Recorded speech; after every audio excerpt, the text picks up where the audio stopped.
A biological, real-world problem that is facing our environment today is ocean acidification. Ocean acidification is defined as the process by which ocean waters increase in acid concentration and the pH levels fall beyond normal. Since the beginning of the industrial era, the ocean has absorbed 525 billion tons of carbon dioxide from the atmosphere. Presently, the ocean is absorbing 22 million tons of carbon dioxide per day. For more than 200 years, the concentration of carbon dioxide in the atmosphere has increased due to the burning of fossil fuels and land use change. Some examples include increased car emission and deforestation.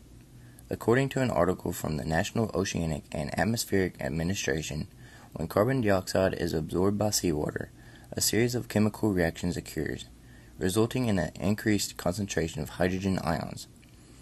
This increase causes the seawater to become more acidic and causes carbonate ions to be relatively less abundant.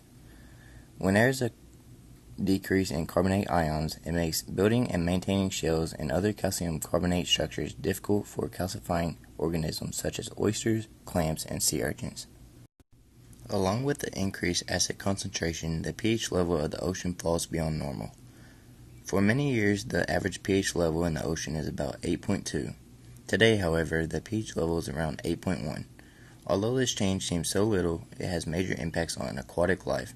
According to an article released by the Smithsonian, a small change in pH of seawater can be harmful effects on marine life, impacting chemical communication, reproduction, and growth. A fish is sensitive to pH and has to put its body in overdrive to bring its chemistry back to normal. To do so, it will burn extra energy to excrete the excess acid out of its blood through its gills, kidneys, and intestines. It might not seem like it would use a lot of energy, but even a slight increase reduces the energy a fish has to take care of other tasks, such as digesting food, swimming rapidly to escape predators, or catch food, and reproducing. There are many causes of ocean acidification. Some of these causes include burning fossil fuels, waste disposal, improper land management, and industrialization. A lot of these causes get overlooked at times due to the other major biological problems. However, each of these causes are having major impacts on the world around us. Some of the effects of ocean acidification are an increase in the carbon dioxide concentration in the ocean, loss of aquatic life, a food shortage, and interference in the food web, and various impacts on human health. One of the major concerns to marine biologists is that the most vulnerable species to ocean acidification are also some of the most important for healthy marine ecosystems.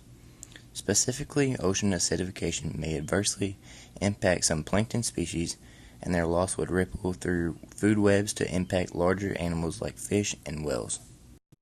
How does ocean acidification affect humans?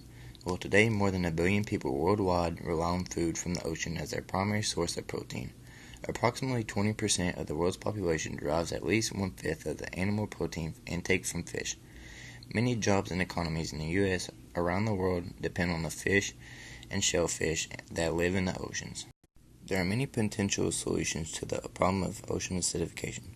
Solutions include, but are not limited to, stricter and more relevant regulations consuming only certain fish, reducing the consumption of carbon-oriented energy sources, and the use of alternative water sources. The three solutions I think will best start the process of solving ocean acidification are more relevant regulations, reducing fossil fuel emissions, and using alternative sources of water. One solution to ocean acidification is enforcing stricter and more relevant regulations on ocean dumping. According to the EPA, the current regulations for wastewater emissions in the Gulf of Mexico are regulated by a permit to certain industries. The current draft of the permit, released in 2016, focuses on the discharge of exploration, development, and production facilities located in and discharging to all federal waters of the eastern portion in the Gulf of Mexico seaward of the outer boundary of the territorial seas, and covers existing and occurring in water depth seaward of 200 meters, occurring offshore to coasts of Alabama and Florida. I feel that increased depth to 500 meters would have positive effect on the amount of carbon acidification on the surface of the ocean. Another solution to ocean acidification is a decrease in fossil fuel emission. The most realistic way to reduce the number of carbon emission through fossil fuels would be to reduce our carbon emission by burning less fossil fuels and finding more carbon sinks, such as regrowing mangroves, seagrass beds, and marshes. On a more personal level, we could try to reduce the energy we use at home by recycling, turning off unused lights, walking or biking short distances instead of driving, using public transportation, and supporting clean energy such as solar, wind, and geothermal power. Even a simple act of checking your tire pressure can lower gas consumption and reduce your carbon footprint.